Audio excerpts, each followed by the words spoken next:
මේ දවස්වල යුක්‍රේන යුද්ධයත් එක්ක ලෝක බල අරගලය තවත් දරුණු වෙලා තියෙනවා. මේ අතරේ තමයි බ්‍රිතාන්‍යයයි රුසියාවයි අතරේ අලුත්ම ප්‍රශ්නයක් ඇති වෙලා තියෙන්නේ. හේතුව නම් පුදුමාකාරයි.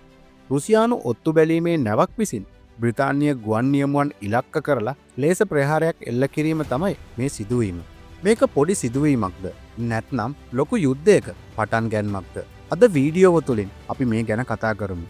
එහෙනම් අද රැඳෙන්න කියලා ආරාධනා කරනවා මේ සුවිශේෂී වීඩියෝවේ අවසානයේදී.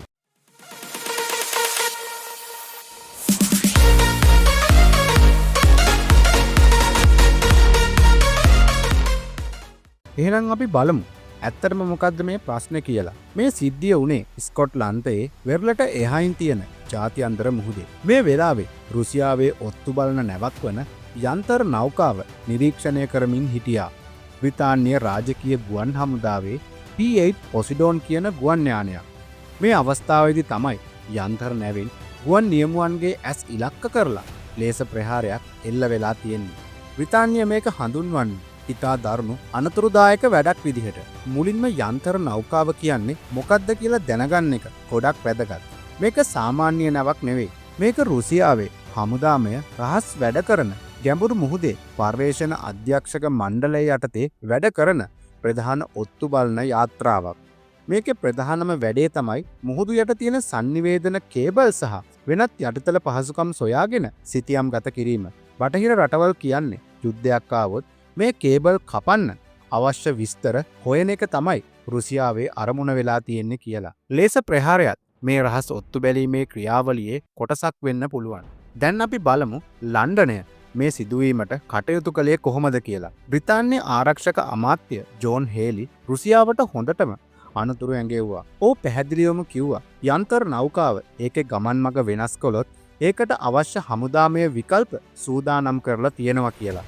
දැනටමත් මේ නැව රාජකීය නාවික හමුදාවේ යුද නැව් සහ ගුවන් යානාවලින් දැඩිව නිරීක්ෂණය කරමින් ඉන්නවා. ගුවන් නියමුවන්ට ලේස ප්‍රහාර එල්ල කිරීම කියන්නේ ගුවන් යානයක පාලනය නැති කරන්න හෝ නියමුවාගේ ඇස් අන්ධ කරන්න පුළුවන් තරම් භයානක වැඩක්. මේ ලේස අවිවල තියෙන භයානකකම මොකද්ද?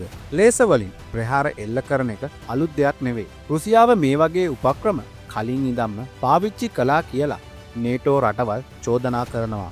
ලේස ප්‍රහාරයකින් නියමුවෙක් ක්ෂණිකව හෝ ස්ථීරවම අන්ධ වෙන්න පුළුවන්. ඒ නිසා මේක හුදෙක් අනතුරු ඇඟවීමකට වඩා එහා ගිය සතුරු ක්‍රියාවක් විදිහට තමයි ලෝකේ බොහෝ රටවල් සලකන්නේ. ජාත්‍යන්තර නීති අනුව මේ වගේ වැඩ මුහුදේ ගමන් කරන යානාවල ආරක්ෂාවට දැඩි තර්ජනයක්. මේ සිද්ධිය දිහා බලන්න ඕන යුක්‍රේන යුද්ධය සහ රුසියාව සහ බටහිර රටවල් අතර තියෙන දරුණු ආතතියත් එක්ක. බ්‍රිතාන්‍ය යුක්‍රේනයට උපරිම සහයෝගයක් දෙන රටක්. ඒ වගේම බ්‍රිතාන්‍යයත් දැන් ඩ්‍රැගන් ෆයර් වගේ අලුත්ම ලේස ආරක්ෂක පද්ධති හදන්න වැඩ කරනවා. මේ වගේ අනතුරුදායක හැසිරීම් අහම්බෙන් වෙච්ච දේවල් විදිහට අපිට අමතක කරන්න බෑ. මේක පැහැදිලිවම පෙන්නුම් කරන්නේ අලුත් සීතල යුද්ධයක් දැන් මුහුදෙත් අහසෙත් ඇතිවෙමින් පවතින බවයි. ඉතින් මේ සිදුවීමෙන් ලෝකයට එක දෙයක් පැහැදිලි.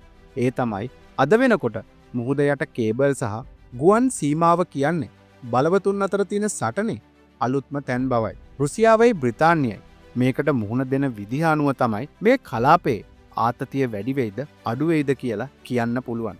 බ්‍රිතාන්‍ය ඇත්තටම එයාලගේ හමුදාමය විකල්ප පාවිච්චි කරයිද නැත්නම් මේක රාජතාන්ත්‍රික මට්ටමෙන් විසඳලා ඉවර කරයිද? කාලයත් එක්ක අපි ඒ ගැන බලමු. මේ ගැන ඔයාගේ අදහස මොකක්ද?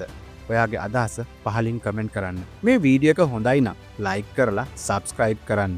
එහෙනම් තවත් දවසක මේ වගේ වීඩියෝ එකකින් හම්බෙනකම් අදට සමුගන්නවා. සියලු දෙනාටම සුබ දවසක්.